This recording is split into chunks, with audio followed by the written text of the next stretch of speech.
Magandang araw sa inyo mga idol at God bless po sa lahat ng nanonood. Nandito na naman po tayo sa panibago nating video ngayon. Tungkol po sa may nag-request sa akin kung paano ba mag-wiring daw ng alternator. Tapos ginawan ko ng diagram para makita nyo lahat. Madali na lang pag kayong gumawa kahit walang electrician po na magagabay sa atin. Tayo na lang po ang gumawa. Bago ko po simulan mga idol, at sana mag-subscribe po kayo sa aking video at pakipindot na rin po ng ring notification bell para ma-update po kayo sa aking mga bagong i-upload. Bago ko po simulan ng aking video mga idol, ang aking ipapakita sa inyo tungkol po sa diagram ng wiring ng alternator. Kumusta po kayong lahat? Sana ay nasa mabuting kalagayan po kayo. Paki-like na lang po at comment po kung meron kayong mga suggestion o mga katanungan po dito sa aking video po mga idol. Sa di po ka po simula na intro muna tayo po mga idol.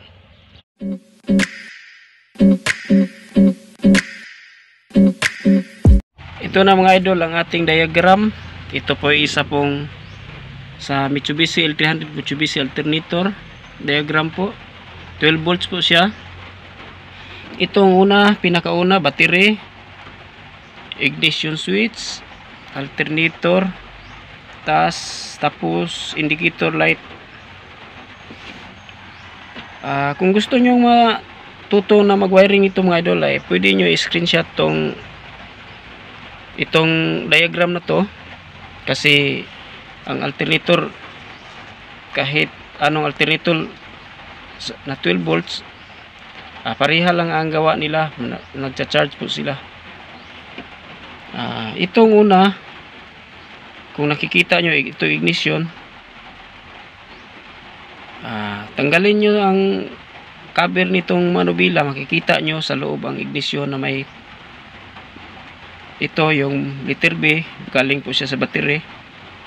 Tapos ito namang letter E nya CC, accessories po siya, yung sa mga natin katulad ng radio, heater, ito po siya accessories natin. Tapos ito ignition, ito na po ang wiring papuntang makina, kasama na po ang sa alternator dyan. At itong ST po, nakikita nyo may ST po siya. Hindi natin lagyan ng di natin galawin kasi sa starter po siya papunta po mga idol. At ito namang sa alternator na to, may dalawang terminal sa isang sakit po. At itong letter S, switch po siya. At itong letter L, siyempre lamp po siya, papunta po siya dito sa indicator light natin. At ito naman po, alternator na to, para po to sa mga 4 wheels. Sana po may 4 wheels. Pinakauna, connect tayo papunta ignition galing sa battery. Tapos hanapin natin ang may IG na pangalan papuntang switch po dito sa alternator kung nakikita nyo. Tapos itong letter L, papunta po siya dito sa indicator light.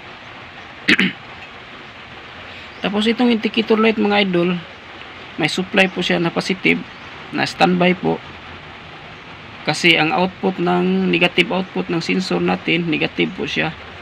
Ito yung nagsisensor kung nagcha-charge na ba o hindi, o may sira ang alternator natin. Kung nakikita nyo sa mga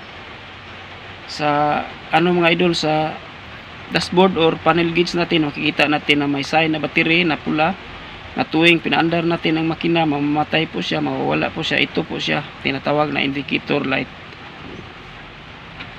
Tapos ito namang letter B mga idol, kung nakikita nyo letter B, makikita nyo sa puwit ng alternator, battery po siya, papunta po siya, output po siya ng alternator, papunta dito sa battery po mga idol.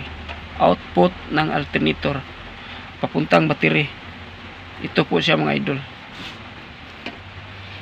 Ito dito dumaan yung kuryente niya para mag-charge dito sa ating battery. Itong output ng alternator na may B. At itong nakikita nyo, letter L or is ug L, nasa baba ang letter S, ang letter L nasa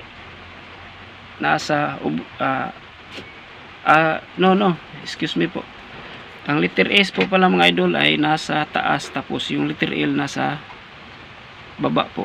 Makikita nyo siya pag kinakabit na po ang alternator, yung nakapurma na po siya, nakakabit na po sa makina. Kailangan tingnan nyo ang letter L, kasi ang mga alternator kadalasan wala po siyang sign na nakalagay ng sakit po mga idol. Ang naka-relate po, kami lang po mga electrician po nalaman namin kung saan banda ang letter L at letter S po mga idol. Itong letter L po mga idol, papunta po siya sa indicator light, tapos ito namang letter S papunta po siya sa ignition switch mga idol. Unahin natin dito galing sa battery. Ang battery po ay body ground ng sasakyan natin, ang negative, tapos ito yung papunta sa ignition. Tapos pag unang susi, lumabas po yung kurente papunta dito sa letter S. Tapos itong battery mga idol, mag-connect kayo papuntang battery, ito letter B, yun ang output ng alternator. Tapos itong letter L mga idol, lamp po siya, papunta po siya sa indicator light, yung mamamatay tuwing umaandar na ang ating makina kapag nagcha-charge ang ating alternator mga idol. Yun lang po pinakamadali po na pag wiring ng alternator po mga idol. Kung makikita nyo, napakadali lang po, sundin nyo lang po ang diagram na to mga idol, malaman nyo lang, kasi yung alternator isa lang ang trabaho nila, nagcha-charge po. Kapag hindi pa po sila sira, okay pa po sila, walang ibang trabaho yan, nagcha-charge po. 12 volts po ito sa L300. Pwede naman po sa ibang makina ilagay, kasi pwede natin ma-convert yung alternator. Bracket lang inaano sa pag install po. Ito po siya ang pinakamadali po mga idol na paraan.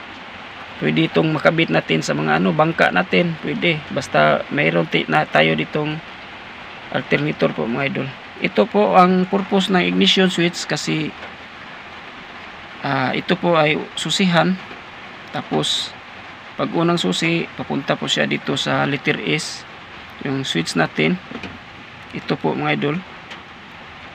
Tapos itong letter L papunta po sa indicator light, tapos isang wire papunta dito sa battery, sa positive po mga idol, kasi ang sensor natin, yung negative po ang output nito, sa itong letter L, negative po ang lalabas.